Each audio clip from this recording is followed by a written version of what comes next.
Kaya sana po yung mga ganito naman, parang awa niyo naman. Hindi na ito pinalalaki, tapusin na kaagad, hayaan natin ang korte.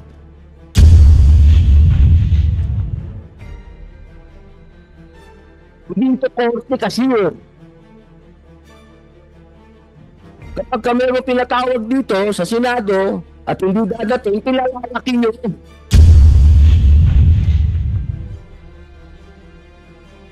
Yung mga bagay na hindi na dapat lumalaki at intindihin natin yung mga problema nating totoo, ito pa ang pinag-uusapan natin. Ma'am, balik lang ako sa iyo uli. Ma'am, kasi talagang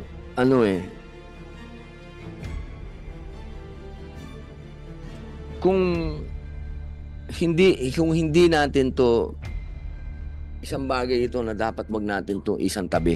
Okay? Kasi, ma'am, showbiz to. Lahat ng tao interesado dito. Sana makikita niyo yung wisdom nito. Okay? Ito yung isang bagay na pwedeng pagmulan ng mga magagandang batas. Hindi tayo dito nagpupunta para mag-iskandalo o mula dito sa pangyayaring ito, pwede tayong makagawa ng mga bagong batas. Saka wag natin sana laging parang nakikita ng tao minsan wag sana makita ng tao na may pinipili tayo.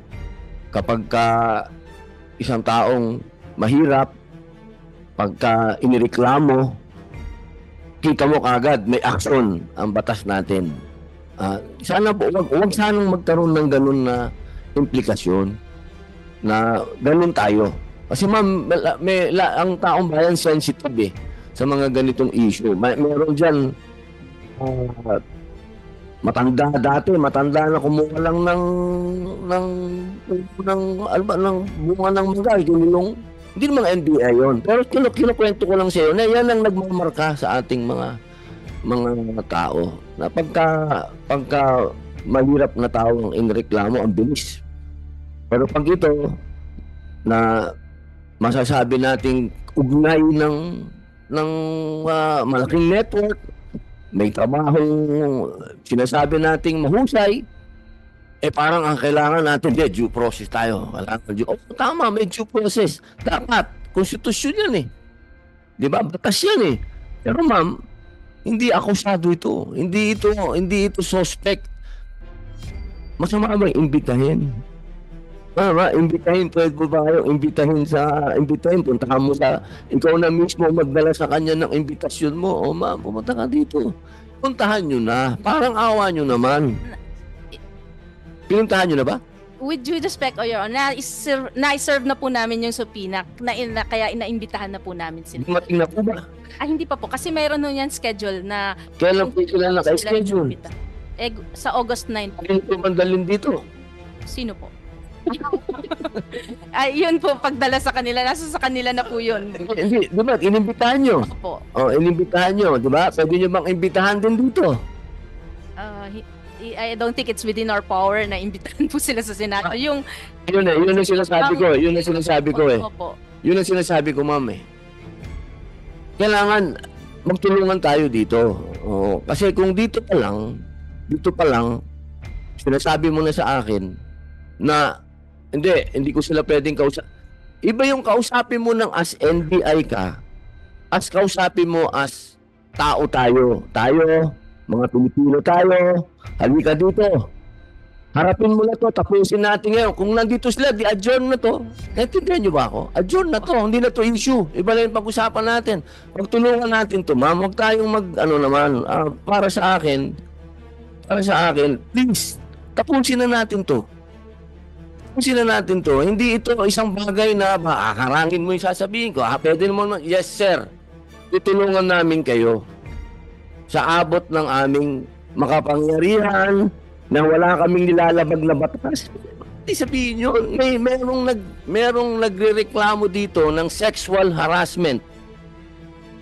Isang bata ng sexual harassment. Wala tayong sinasabing akusado dito. May inireklamo. Masama bang sabihin ng NBI na opo, tutulungan namin kayong makausap ninyo yung inireklamo. Hindi yung kasama pa kayo sa paghahanap namin na makausap namin yung tao. Isipin nyo, nakarating na tayo sa subpina ng Senado. Ma'am, mahirap bang sabihin yun, attorney, na in your own little way, as a private citizen, pwede mo sa akin sabihin sa akin, na as Robin Padilla, as a private citizen, di mo pwede sabihin sa akin na makausap natin itong mga taong to? Hindi pwede. Kakausapin po natin tong mga taong to. Pero nag-iingat din po kami na lahat ng aming magiging aksyon laban dito sa mga taong Action ng NBI. maging Action mo, ma'am. Kasi Ikaw ang kinakausap ko, attorney. hente ng NBI na ang aking mga gagawin ay base sa investigasyon na pinuprotektahan ko rin po na ang aming mga aksyon ay maaari naming magamit na sapat na ebidensya. Kaya nag-iingat po kami. Ma'am, attorney ka, di ba? Opo. Pagka sinabi mo ba sa akin, tutulungan mo ako, ikaw ay lumalabag sa batas? Tutulungan ko po kayo. Siyempre po. Tapos, ma'am, maraming salamat. Ang haba ng pinosisyon. Ang haba. Sasabihin, tutulungan mo ba ako? Mahanap natin ng katotohanan dito. Yung tatapunan Masyado kasing attorney kagad, ma'am. Ang dating, ganun eh. Ma'am, kailangan tayo magtulungan. Magtulungan naman natin ng bansa umabante. Huwag naman tayo puro ganun, ma'am, ha? Thank you, ma'am. Thank you po. Kung narinig mo na, pare, tutulungan tayo ng NBI na para ma-imbita at marap dito yung dalawa.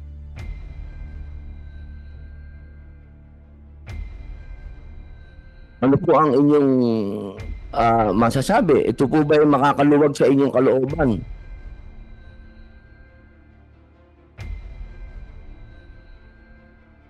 May malaking bagay po yun. Ito po ay isang bagay na nakakaapekto sa inyong anak. Yes po. Opo, pag pinag-usapan ng mental health dito, napakahalaga po ng mental health. Sana lalo na sa kabataan. Huwag natin itong kunin na napakagaan naman. Hindi ito basta ganun lang. Isang napakalaking network ito na pinaniniwalaan po ng lahat ng tao e na-involve sa isang iskandalo. Please lang, ang ating pong mga kababayan sa hirap ng buhay, nabubuhay na lang po sa telebisyon, sa teleserye, kung ano ay pinapalabas ng taong bayan, yan na lang po ang nagpapaligaya sa kanila. Kaya sana po yung mga ganito naman, parang awa nyo naman.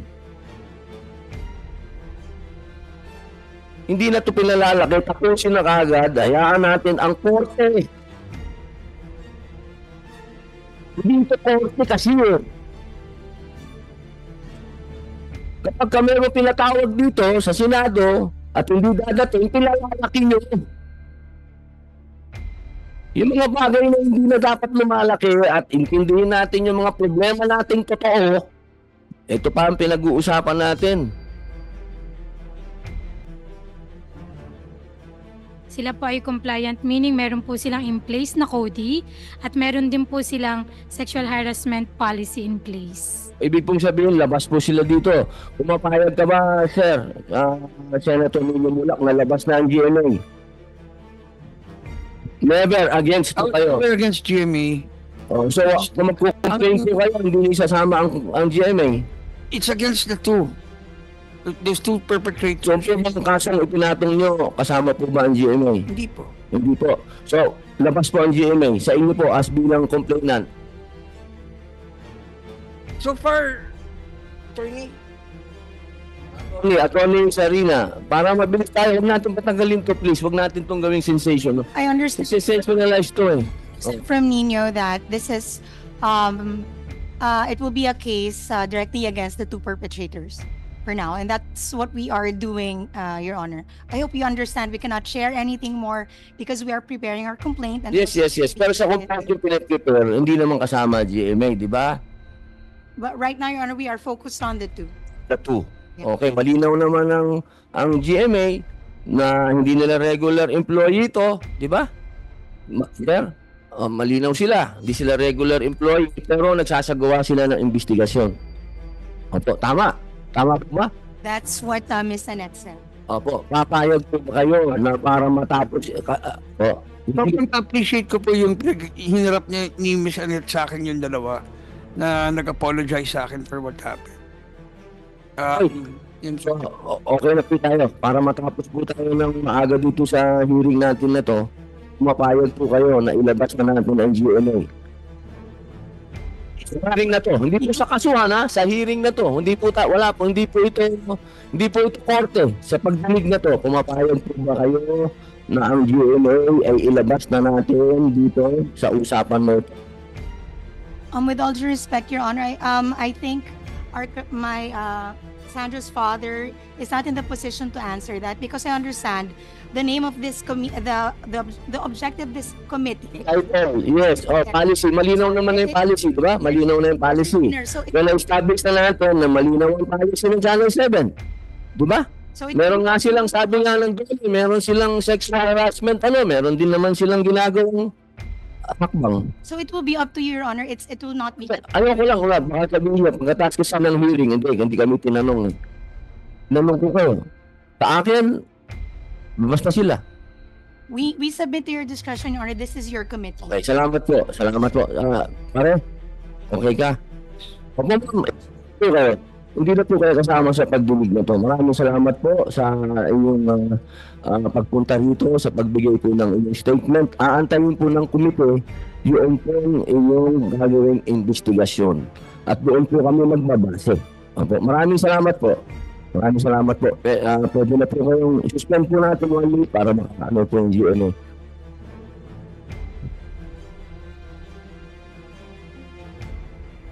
Sorry, Atty.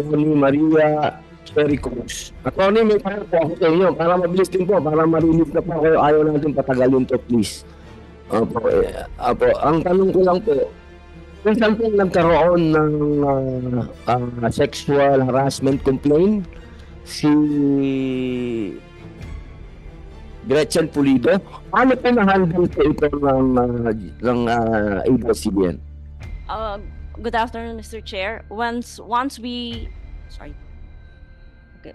received the complaint from Ms. Pulido, we immediately convened the CODI and conducted the investigation and rendered a decision based on the evidence revealed during the investigation.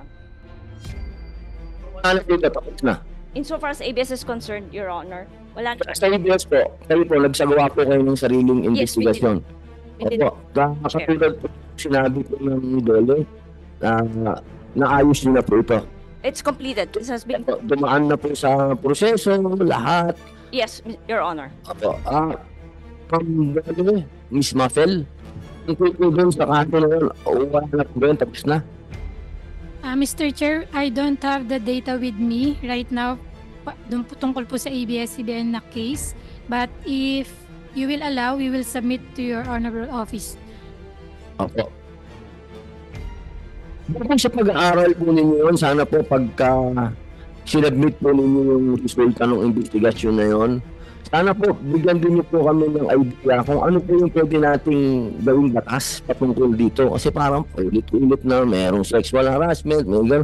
Ano po ba ang kulang pa sa batas? Kailangan po ba meron pang special to pagdating sa showbiz? Yung gano'n pa ba? Sinabi naman ni Senator Ramon Revilla, lahat naman nangyayari ito sa lahat ng workplace and everywhere. So, paano po ba? Kasi pagdating sa showbiz, masyadong ang laki-laki. Sobrang laki. So, ma'am, pwede po ba kaming mabigyan ng suggestion ninyo kung paano natin ito ma-handle sa na makapag-linang po tayo ng batas patungkol dito? Yes po, Senator. We will submit the update, the status, and together with the recommendation po.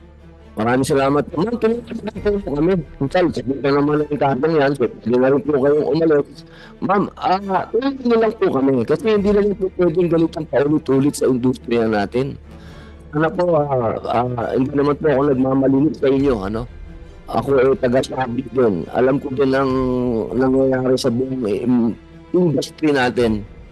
Ang iwasan lang natin po sana, yung talagang may mga bagay kasi na tayo lang ang nakakaintindi.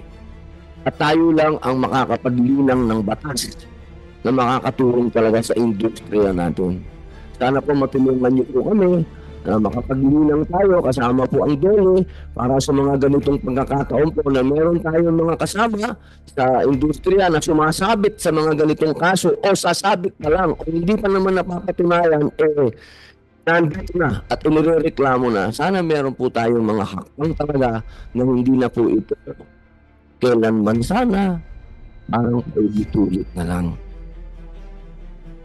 Mr. Chair, ABS-CBN already has its policies and procedures for such incidents, and the company does not tolerate sexual harassment, nor does it condone sexual harassment. Opo, tama po. Kaya nga po sabi ko, wala naman po kayong ano na dito, pwede na po kayo. Nanghihingi lang po ako ng tulong na matulungan niyo po kami makalinang talaga ng mga batas na makakatulong po sa ating pagdating dito sa drug abuse, sexual harassment, pagka sinabing bullying, yan po, nasa mundo natin yan, ma'am. Alam naman natin yan.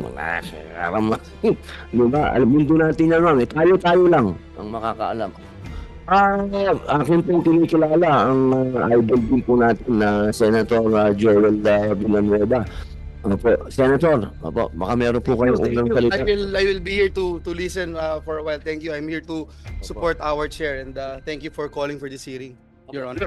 Kayo po ang chairman po ng Committee on Labor. Baka meron po kayong gustong itanong kasi opo, ko lang po doon sa GMA. Kasi po nakapag-usap po kami dito ngayon na iniliwanag po natin dito din po sa complainant natin sa atin ng tulong at na rin po tayo ng tao sa iba't ibang ahensya ng gobyerno na sana po itong issue na ito ay maayos natin kaagad dahil napakadami pong issue na dapat nating hinaharap. Itong usapin ng sexual harassment at kung ano-anong drug abuse matagal na po itong issue sa show business. Kaya humingi din po tayo ng tulong kanina sa NBI, personal help. Hindi po personal help. Personal help na hinihingi po natin sa NBI na sana maresolve po natin itong kaso nito na tahimik. Na sana hinihingi po kasi mismo ng pamilya ni Senator Mulak na maging matahimik. Opo. Senator Mulak. Kasi parang putla mo. Kanina po blood pressure ko na po kasi tumaas po yung blood pressure niya. Kaya pinipilit po natin kapatid na Senador Joel Villanueva na matapos po kaagad at ngayon tinatanong ko po yung DOLE patungkol po dun sa kaso dati na may kinalaman po kay Gretchen Pulido at sinabi naman po ng ABS-CBN na tapos na po ito, na-actionan na po nila, wala na pong problema at pagdating po ang sinasabi ko po sa kanila na sana matulungan nila akong maglinang ng isang batas na totoo na makakapigil na dito sa hindi lang naman sa showbiz lang naman po, no, sa lahat ng workplace may drugs, may sexual harassment na sana po matigilan na talaga ito. At hindi man matigilan, sana wag naman nagiging parang common crime na lang kasi napaka sakit ng isipin nun. Yun lamang po, baka po may gusto po kayo sabihin. Thank you, Mr. Chairman. Magandang tanghali po sa atin lahat. Siyempre kay Chairman Robin Padilla, sa mga resource persons natin na naririto, especially kay Idol Nino Mulak. Actually, when I heard about it, sabi ko, first things first, I wanted to support the family, and in whatever capacity na makatulong po tayo, we are here to help. Of course, mga kaibigan natin, sila Jim Paul, Idol, mga kasama natin na naririto. Magandang tanghali po sa inyong lahat. I have some questions that I'd like to raise kasi nitong December 11, 2023, the Senate concurred the ratification of ILO C-190. I think the Dole family would know what it is. Tayo po dito sa Senado talagang nangampanya tayo, nasang ayunan ng buong institusyon ng Senado itong convention concerning the elimination of violence and harassment in the world of work. Pinahayag din po natin dun sa Committee ng Foreign Relations that ILO C-190 is not just any treaty. It's not just any treaty. It signifies the commitment of our beloved country, the Philippines, to enact tangible measures. May commitment tayo to enact tangible measures for the welfare and protection of our workers. So, yung unang tanong ko siguro sa DOLE, may mga hakbang na po ba tayong nagawa since the ratification of this ILO C-190?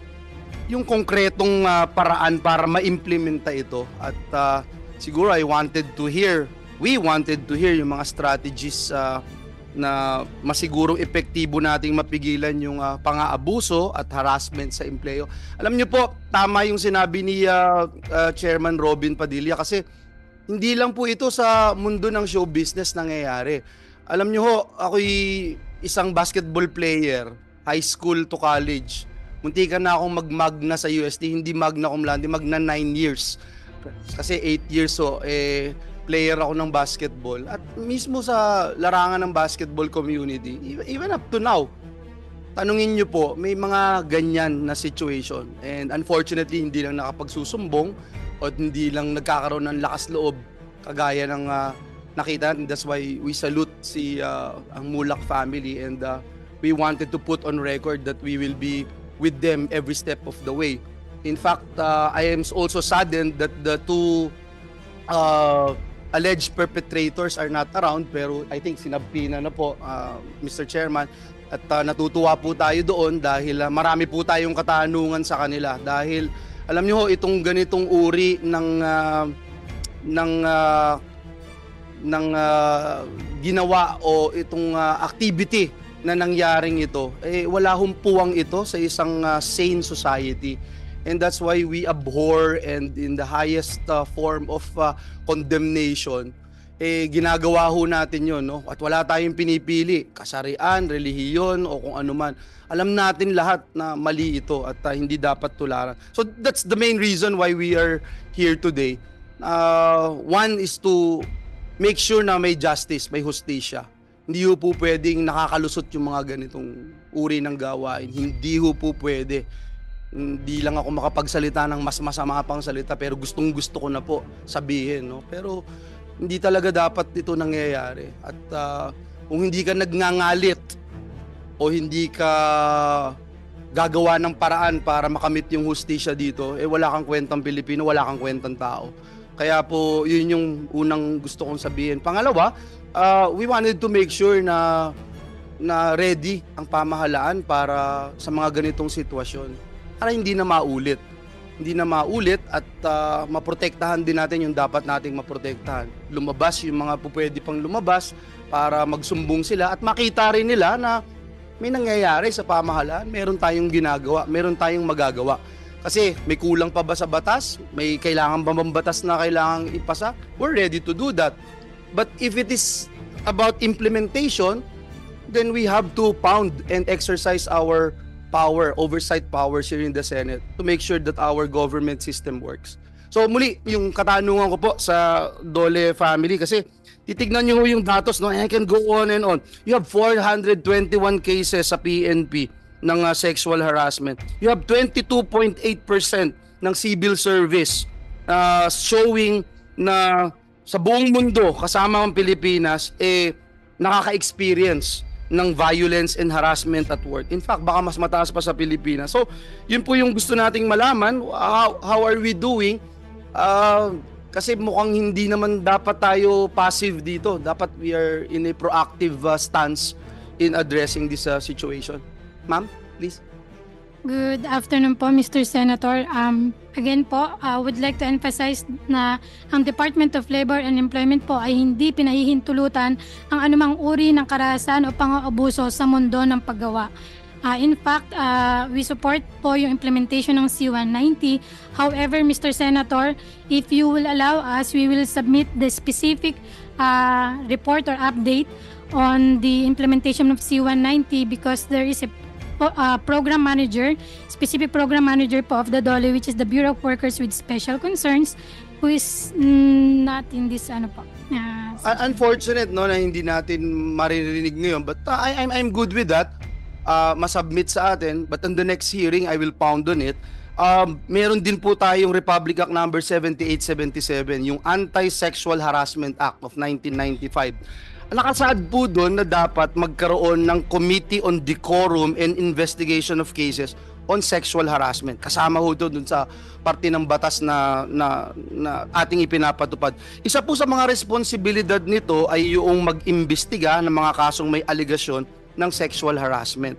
So, siguro, para mas maging spesipiko tayo, ilan po ng mga kaso meron ng sexual harassment na natanggap ng DOLE ngayong taon o taon-taon average? Do we have that figure?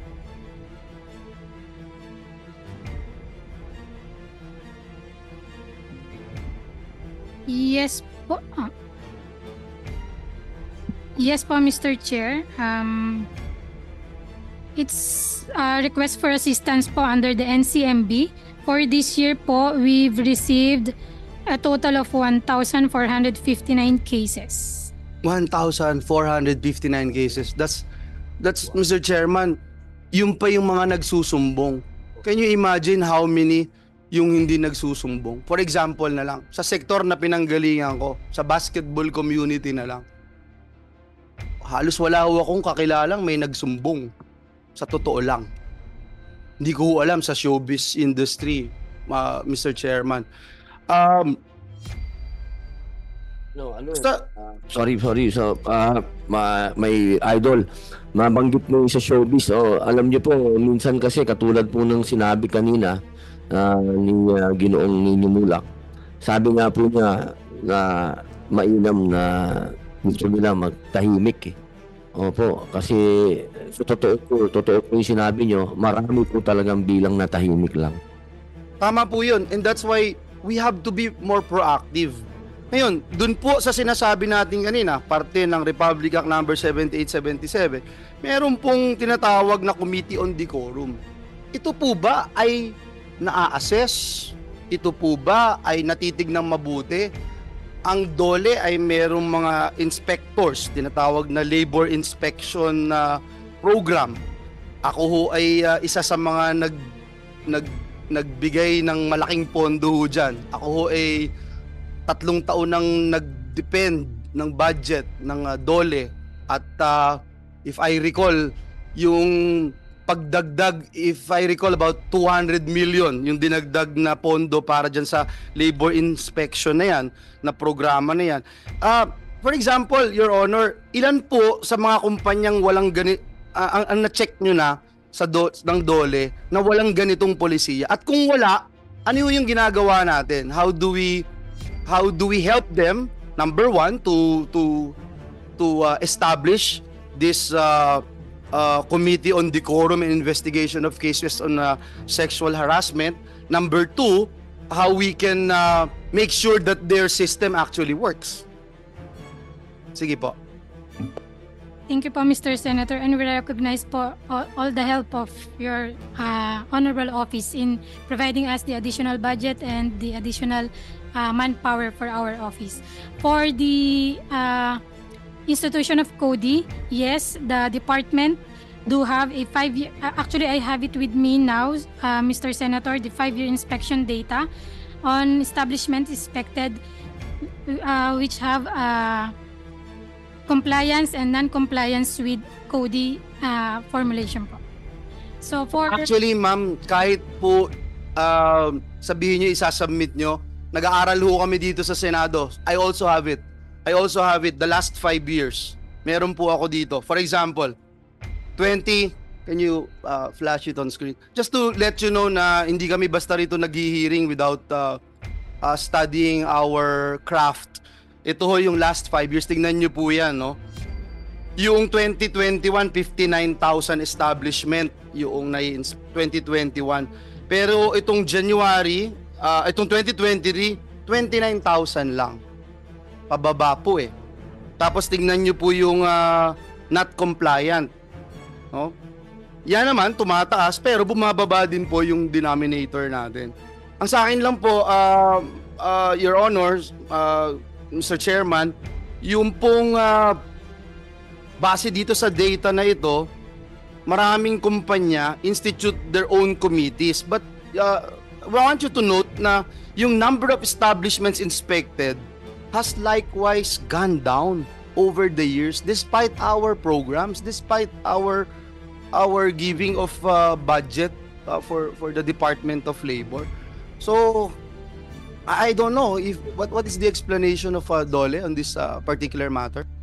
Sir, the numbers you are seeing are only the numbers for the labor inspection, excluding the establishments to be visited under the TAV program or the Technical Advisory Visit. Ito po yung mga micro-establishments po. Kaya nga po, so bakit ho bumaba yung number of establishments? Sa bagay, 1 year, half a year pa lang po yung 23,000. Do you expect it to double by December of 2024? Yes, sir. Yes po, Mr. Senator. Continuous po ang pag-inspect and pag-visit po natin both sa micro and medium and large establishments po. Sige po, I'll let you go right now yung Dole, but siguro in the next hearing yung hiningi po natin because we wanted to find out ano ba yung problema? Meron ba tayong nakikita na na-assess natin with our inspections with all these established mechanisms in order for us to check? Kasi kung wala, mahirap po eh. Bakit walang nagsusumbong? Napag-aralan na ba natin yun? Bakit takot silang magsumbong? Yes, nandyan yung hirap, naintindihan natin, pero wala bang mapagkakatiwalaan? Kung ang taong bayan wala na mapagkakatiwalaan sa gobyerno, then what are we here for? Di ba? Can you imagine? We just say yes to this and nangyayari na talaga yan. Sorry na lang, natsambahan. Hindi naman po pwedeng gano'n, no? And that's why I'm really hard on this. I wanted to make sure na yung mga salarin dito dapat mapakulong. I-TV natin, pakulong natin. Kinakailangan gutumin natin sa kulungan. Batuhin ng papel hanggang di na humihinga. Sorry, but I'm just kidding. Sa akin lang parang importante yun eh. Importante pakita natin sa bayan na yung mali hindi natin tinotolerate. So I'll go to to the NBI. Gusto ko pong tanungin lang para lang maliwanag sa taong bayan, sa mga perpetrators, sa mga nag-iisip na pwede nilang gawin yung ganitong karumal-dumal at nakakadiring gawain. Naunawaan po natin sa NBI na may reklamong isinampa at patuloy ang investigasyon ng NBI patungkol dito. And of course, we will let the justice system take its course. But sa kabilang dako naman po, yung kaparehong reklamo na tatanggap ng NBI, pwede po ba natin malaban ano po yung mga posibleng nilabag na batas ng mga napatunayang nangharas ng mga kasamaan ng mga kasamahan ng isang biktima sa katrabaho niya na may kasamang aligasyon ng paggamit ng ipinagbabawal na droga, mga karampatang parusa nito para lang i-convey natin sa mga nanunood sa taong bayan na ito ay may kaparusahan na hindi ito light offense. Eka nga. Sige po, ma'am. Good morning po, Senator. Good afternoon. Pagka ganito po na sa trabaho po nagaganap ang harassment, pwede po natin to kasuhan ng sexual harassment na nasa batas natin. Pwede rin po na kung may nagkaroon ng shall I say penetration o ano man, pwede natin sa rape under the revised penal code. O pwede, pero sa ngayon po kasi ang batas natin sa rape ay very limited po sa pagdating sa ang perpetrator ay lalaki at ang biktima ay babae.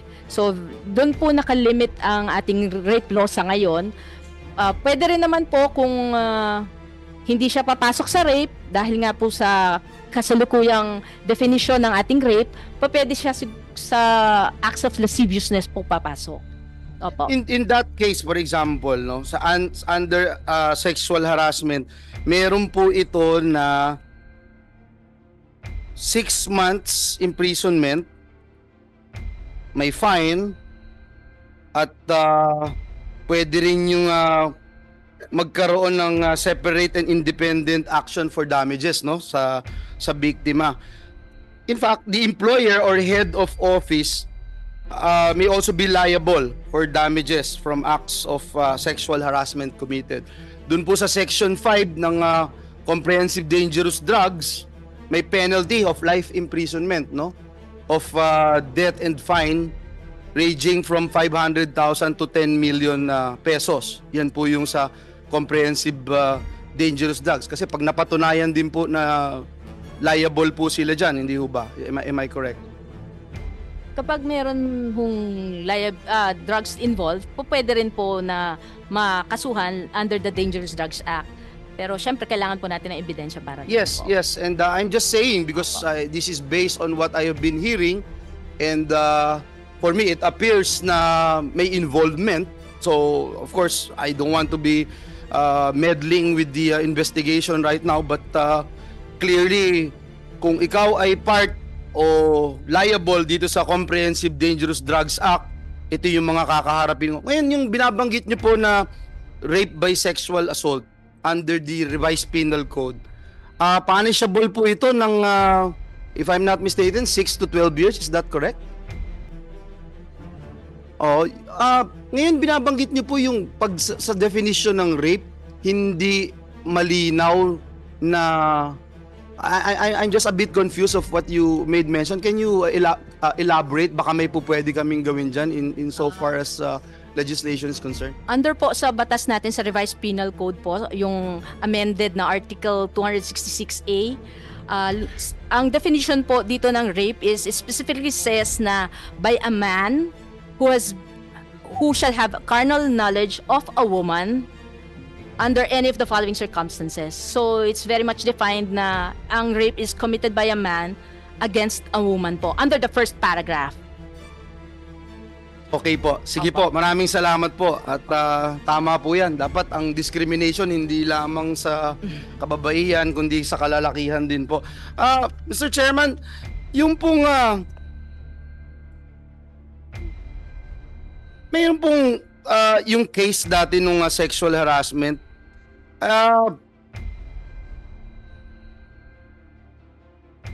I'm sorry, Mr. Chairman. There was a case by the name of Gerald Santos, who was only 15 at the time, suffered from a sexual abuse in the hands of, again, I think, GMA contractors din po ito, no? Why are these abuses still happening, Your Honors? Ano natin dito? Kasi ang tagal na po nitong batas, and we wanted to find out kung ito po ba ay may sense pa? Kailangan bang lakihan natin yung penalty? Other than what you made mention a while ago on the definition of rape, may ilan pa ho kayong recommendation? Base po sa aming experience din po sa mga natatanggap naming reklamo, under paragraph 2 dun sa by sexual assault, paragraph 2 sa same provision po of the law ng rape by any person. Dito po yun nga yung sinasabi ko, napapasok na po sa lalaki, although parang nakikita namin na may konting may kakulangan pa rin po kasi ang sa definition po nito ay lumalabas na shall commit an act of sexual assault by inserting his penis into another person's mouth or orifice. We don't need to mention about sorry all of po. this, no? Ang point ko lang po kasi, for example, in this particular case, the sexual harassment case was filed in 2010. 2010 po, Your Honor, Ginoong Chairman. 2010, 2024 na po ngayon. Kung ako po ay mahina-hina, kung ako po ay hindi kasing lakas loob ng ating kaibigan na Ninyo Mulak, bakit pa ako magpa-file? Tayong lahat na nasa gobyerno, kasama na ho kami. Bakit ako magpa-file? Ito yung nangyari. Parusahan po ba to? Sabi ng Sexual Harassment Act, ito po ay series of acts involving any unwelcome sexual advance committed by an employer or any other person who having authority, influence, or moral ascendancy over another in a work-related, training, or education-related environment. Ang point ko lang, Your Honors, Mr. Chairman, 2010 ho ito eh. 2024 na ngayon. Parusahan po ba yung employers, managers ni Mr. Santos? Kaya ho tayo naririto, and I thank our chair for calling this hearing because we wanted to send a strong message this time. Maging biktima ka, isiguraduhin namin na bubulukin namin sa kulungan at sisiguraduhin namin magsasuffer itong mga perpetrators. And that's why we need your help. And BI, DOLE, sa media natin. How else can we help? How else can we make sure that no one will undergo the same fate as what happened before? Huwag na nating anuhin nyo ngayon. Nandito na lang, si Gerald Santos na lang, who filed the case 2010. Mr. Chairman, siguro yung hihingin ko na lang po to end list of documents, no, yung sa DOLE, yung related cases of sexual harassment filed with NLRC, NCMB, how much award of damages to victims ang nakuha. Baka kailangan nating bisitahin yon. And then DOLE actions taken on companies with no or ineffective policies on anti-sexual harassment, no CODIs. Tapos sa NBI, hingi lang po tayo ng data on sexual harassment cases that reach courts. Bakit yung iba hindi nakaka-reach ng court? Ano yung naging problema para ma-check natin? Criminal charges filed, award of damages, statistics on victims. Yun po. And at the same time, your recommendation to this committee kung how we can further help and clearly point out in crafting of laws, ano man lang po. And that goes to all our resource persons. Maraming salamat, Mr. Chairman, for this opportunity. Thank you to all of you. Salamat po. Maraming salamat po, Idol Senator Joel Villanueva. Napakalinaw po ng mga punto patungkol po sa labor. Bilang siya po ang ating committee chairman sa labor, napakalinaw po, ano. At dito po natin siguro din ma'am, sa atin pong mga nasa ahensya ng gobyerno, kami po lahat ay humihingi na po ng tulong po sa inyo. Kumakatok na po kami sa mga puso po ninyo na tulungan niyo po kaming luminang pa ng mga batas kasi nakita naman po nung laglabas na ng mga figures at data yung ating mahal na senador. Nakita naman po natin na hindi na po talaga biro itong kaso na ito. Na dapat po talaga natin itong harapin. Pero bago ko pong kausapin pa uli, magtanong naman po sa PNP, i-release ko lang po, Senator Joel, ang mga ibang CBN. Maraming salamat po sa inyong pagdalo, sa aming pagdinig. Maraming lang po namin yung mga papeles po na patungkol po doon kanina. Pinag-usapan po natin kay Gretchen Pulido. Yun lamang po. Maraming salamat po, ma'am. Sir, mabuhay po kayo. Opo. Thank you po. May tanong lang po ako sa PNP. Saan po ba ang PNP natin? Sir? Ayun, sir. Sir, Captain Padernal. Sir, Nino Padernal. Sir, kanina po, magiging... Kasi ako po nag-aral din po ng criminology sa ating rules. Ano po ba? Pagka sa inyo baka na iba na kasi, hindi ko alam. Pero pag sa inyo nagreklamo, ano po ang action ng PNP? Halimbawa, sa inyo po dumulog na ganito ang sitwasyon, ano po ang hakbang po ng PNP? Yes, Your Honor. Good afternoon po. First of all, sir, the PNP assures that all reported crimes will be investigated, and if evidence warrant, we will refer it to the prosecutor's office for possible filing of appropriate criminal charges. Ano po ang pwedeng unang gawin? Halimbawa, katulad po noon na may nagreklamo. Ba yun, pupunta na kayo dun sa lugar. Ano po ba ang Ano po ang dapat na unang gawin? Pag nagpunta po yung complainant po sa police station, i-interviewin po yung complainant. Kung siya po ay minor, nire-refer po namin siya sa Women and Children section po. And then po kung Kung ang krimen po ay immediately nangyari po, kakapangyari lang po, we will conduct a follow-up operation for the arrest of the perpetrator po. Ngayon po, kung lumipas na po siya ng ilang araw, we will file the complaint and refer it to the prosecutor's office po. Then the prosecutor's office po will file an information po for the... Katulad po nun, ilang araw, 10 araw, paano po yun? It's already lapsed na po yung sa reglementary period po ng crime. So, ang mangyayari po is magiging regular filing na po siya.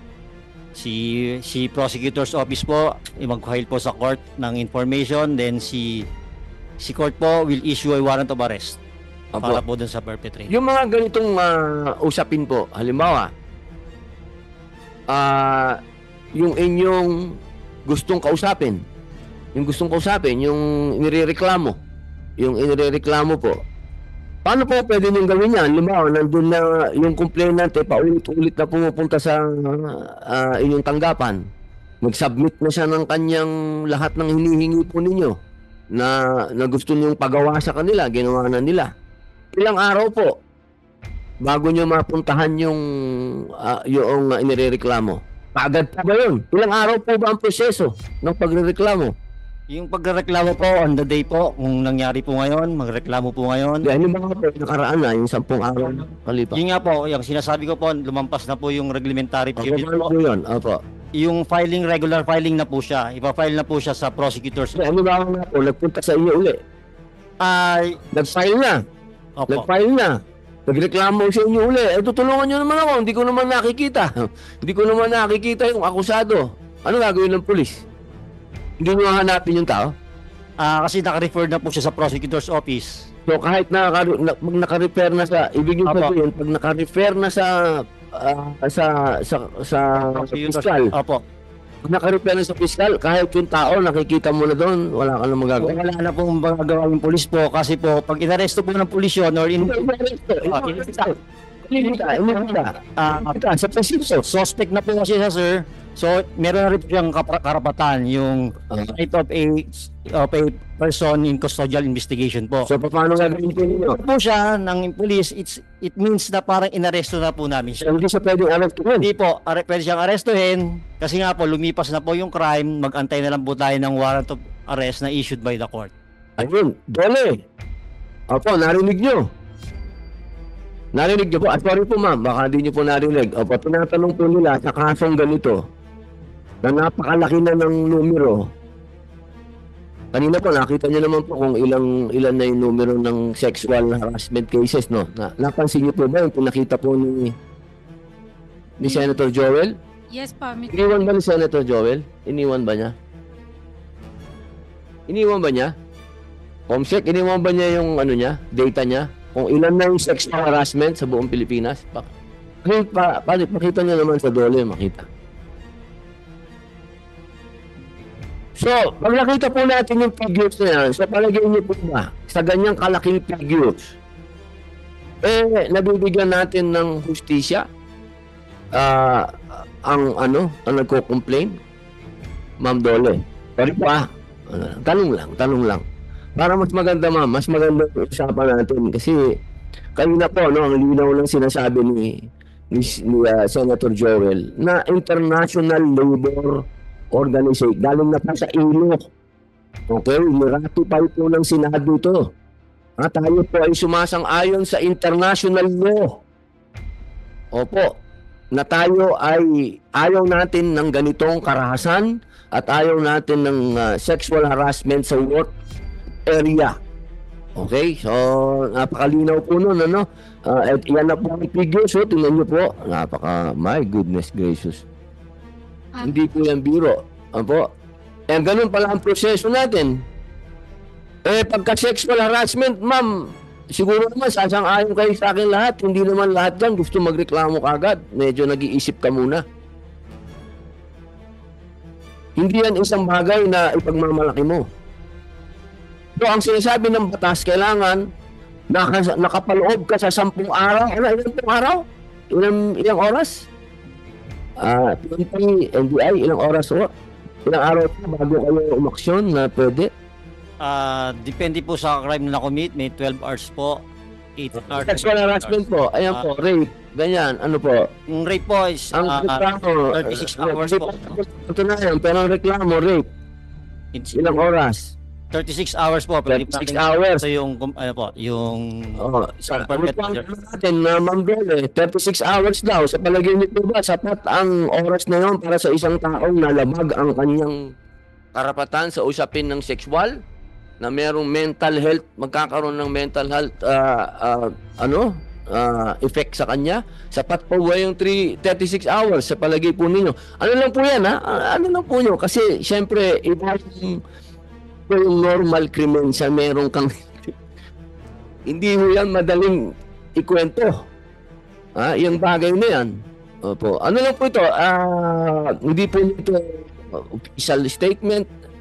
Ano lang po ito? Personal po ninyo. Sa palagay po ninyo, sapat ba yung 36 hours? Para makalinang, moving forward po tayo para makapaglinang tayo ng batas, maamendahan natin kung ano yung gusto nating amendahan na maglagay tayo pagdating dito sa usapin ng ganito na may kinalaman sa rape o sexual harassment na alam natin na hindi naman ito pinagmamalaki. Hindi ito isang bagay na gusto mong ipangmalaki ito.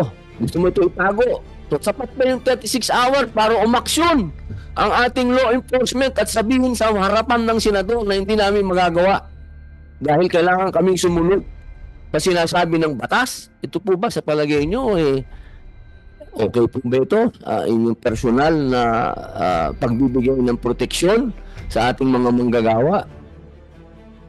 Mr. Senator, this is not an official statement from DOLE. This is just an opinion, my personal opinion po. Yung 36 hours po ay kaya na pong aksyonan niyo. Mr. Senator, with regard to the numbers flashed on the screen, that is not a data po on sexual harassment. That is a data on 5-year inspection data po showing the compliance rate of establishments with CODI. With CODI po. CODI, Committee on Decorum and Investigation. Ganyan na nga kadami. Ano po ito, sir? Compliance rate po. Opo, compliance rate ng mga nag-imbestiga, sabi mo. Hindi po. Ng establishment po na nagko-comply kung meron sa CODI. Opo, ilan ang nagreklamo?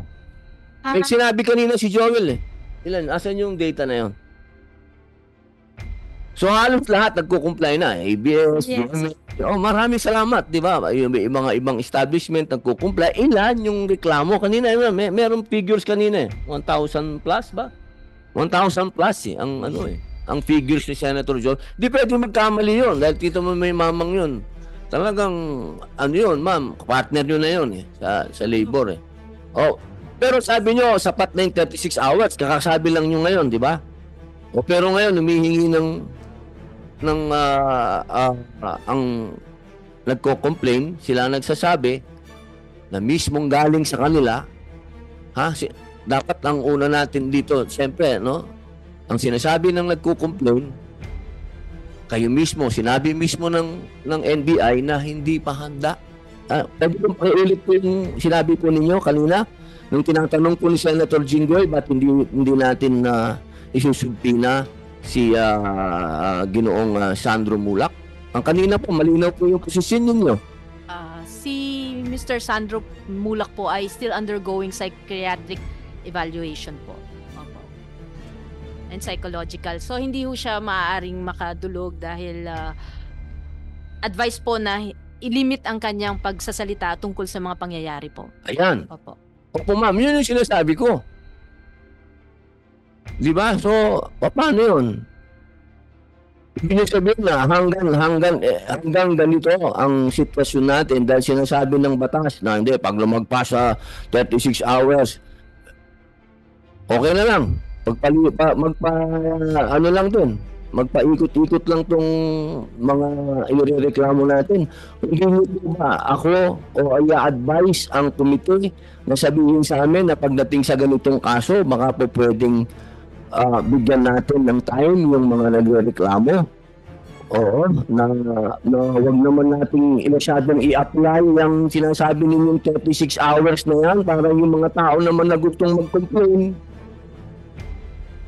Para naman yung mga tao inaakusa, wag natin sabihin akusa, hindi pa nga kung saan makatakbo, makapunta doon. Alam niyo, importante yung tao na ating inireklamo ay nasa harap natin, mga mahal kong kapatid, mga mahal kong nasa law enforcement. Kayo po ang magsabi sa amin para po kami makalinang ng batas. Nasabihin niyo po sa amin na pagdating sa ganitong kaso, baka pwede kaming mag-amenda ng batas na pahabain at kayo naman, hindi na 36 hours na pwedeng umabot ng 10 days. 10 days ba, senyor? 10 days po bago nyo naisipan na magreklamo. Ayun po, oh. Yes po. Opo. Baka po pwedeng gumawa tayo ng gano'n. Hindi naman, kasi alam nyo, sa ngayon po, masyadong pinalalakas ang mental health. Isa po itong realidad. Yun nga pong walang ganitong pangyayari, nagkakaroon ng problema sa mental health. Lalo pa yung mga ganitong mga ganitong ganap.